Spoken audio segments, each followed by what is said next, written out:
Hello friends, welcome back to my channel. Friends आज मैं आपके साथ क्रोशे की कुछ बेसिक स्टेप्स शेयर करने जा रही हूँ। ठीक है,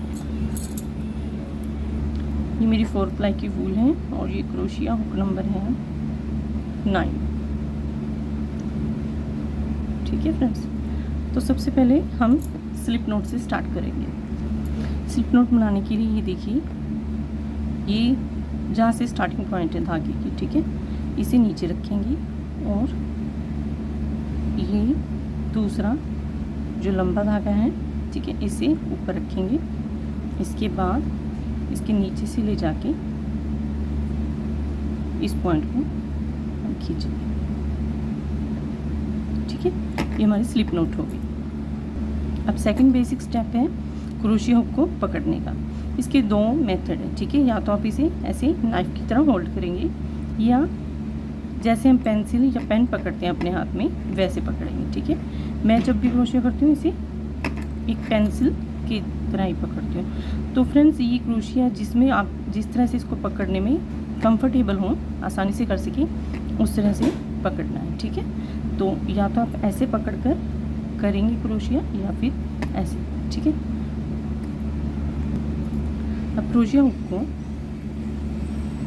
ये जो पॉइंट है, ठीक है, इसके अंदर डाल के हम इसे लूप को खींच लेंगे दोनों साइड से। तो इस पे क्रोशिया के हुक पे ये जो रैप किया हमने धागा, ठीक है, ये ना तो बिल्कुल लूज़ होना चाहिए और ना ही बिल्कुल टाइट।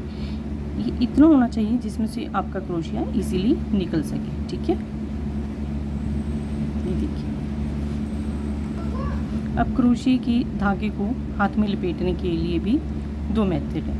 सबसे पहले क्रोशिया की जो टर्म्स हैं वो 2 लैंग्वेजेस में है, यूएस में और, ठीक है, और यूके में। मैं जो यूज़ करती हूँ वो यूएस टर्म है। ठीक है, फ्रेंड्स, धागे को होल्ड करने के लिए जो एक मेथड है, ठीक है, उसके लिए हम धागे को इस फिंगर से, ठीक है, क्रॉस करके इन 2 फिंगर से आगे लेके आएंगे और जो ये पहली फिंगर होगी इसमें इसको ऐसे राउंड करके अपने स्टिचेस ऐसे बनाते जाएंगे।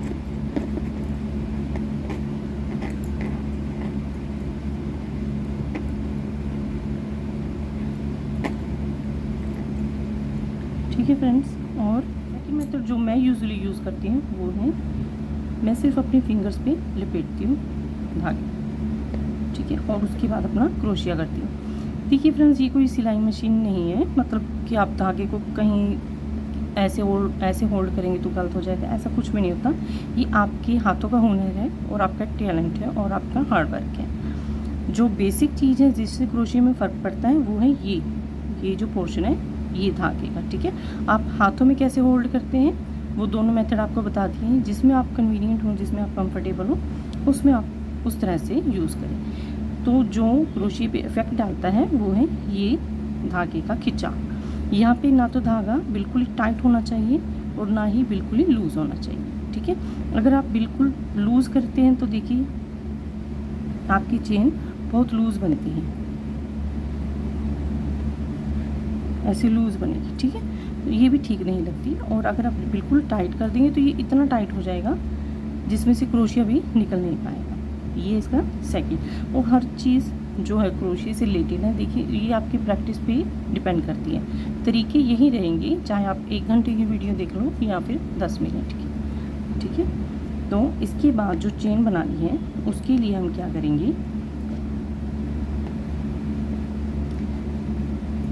ये क्रोशिया, ठीक है, इसके ऊपर ये पीछे से धागे को लपेटा, ठीक है, इसके इस हुक में फंसाएंगे हम इसको धागे को, और ये जो हमारी पहला लूप है इसके नीचे अंदर से हम इसे ऐसे ले आएंगे। ये हमारी फर्स्ट स्टिच हो गया। ठीक है, अब ये जो धागा क्रोशिया के ऊपर है ये कोई स्टिच नहीं है, ये सिंपल एक लूप है, इसे हम काउंट नहीं करेंगे। ठीक है, हम काउंट करेंगे ये क्रोशिया के ऊपर धागा लपेटा, ठीक है, पीछे से आगे ले जाते हुए इसके हुक में फंसाया और इसके नीचे से ऐसे निकाले, तो ये हमारा दूसरी स्टिच है। तो ये हमारे 2 स्टिच हो गए। ठीक है, ये 3rd 4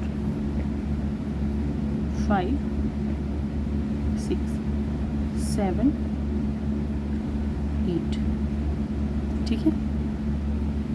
ये देखिए, जब आप इसे बार बार प्रैक्टिस करेंगी तो परफेक्शन अपने आप आ जाएगी। मेथड इसके यही दो हैं, ठीक है। जैसे हमें किसी प्रोजेक्ट में 11 चेन्स बनानी है, ठीक है, तो उसके लिए मैं फिर से स्टार्ट करके बता रही हूँ। स्लिप नोट बनाएंगे पहले, ठीक है, ये पॉइंट वाला जहाँ से स्टार्ट होता है इसे नीचे करके ऊपर और फिर इसे खींच लेंगे।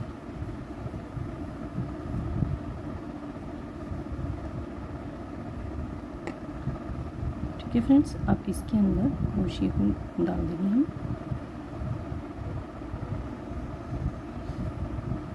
अब ये एक लूप है, ठीक है, ये कोई चेन स्टिच नहीं है। तो धागे को क्रोशिया के ऊपर लपेटा, पीछे से आगे किया, हुक में डाला और इसके अंदर से ये निकाला। ये हमारा फर्स्ट स्टिच है। 2 3 4 5 6 7 8 9 10। देखिए ये हमारे पास 10 स्टिचेस हैं, ठीक है, ये सारे। ये जो लूप है इसकी क्रोशिया के अंदर, इसे हम स्टिच काउंट नहीं करेंगे, ठीक है, क्योंकि कभी कभी ऐसे होता है कि हमने 11 स्टिचेस ले लिए, इसे मान के हम दूसरी क्रोशिया में जो है अपना प्रोजेक्ट बना स्टार्ट कर देते, तो ये मिस्टेक हो जाती है, ठीक है। तो ये जो लूप है इसके ऊपर से क्रोशिया के ऊपर से धागा लिया और इस लूप के अंदर से इसे निकाला। अब ये जो स्टिच होगा ये 11 स्टिच होगा, ठीक है फ्रेंड्स। तो ये 3-4 बेसिक चीज़ें थी जो आज के ट्यूटोरियल में मैंने बताई। मैं नेक्स्ट पार्ट भी लेके आऊँगी, उसमें मैं सिंगल क्रोशेट का, डबल क्रोशेट का, इन सब का डिटेल में बताऊँगी। वैसे इन सब के लिए मैंने वीडियोज़ अपलोड किया रखी हैं शॉर्ट्स में, आप एक बार वहाँ पे जाके भी अच्छी तरह से देख लीजिए। तो फ्रेंड्स, बेसिक चीज़ें क्रोशेट में जो ज़रूरी हैं वो यही है।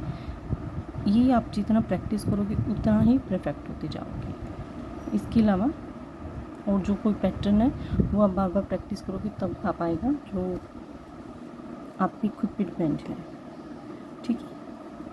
तो आज की वीडियोस में इतना ही फ्रेंड्स। अगर आपको मेरी वीडियोस पसंद आते हैं तो प्लीज़ ज़्यादा से ज़्यादा लाइक करें, शेयर करें और सब्सक्राइब करें। Thank you friends.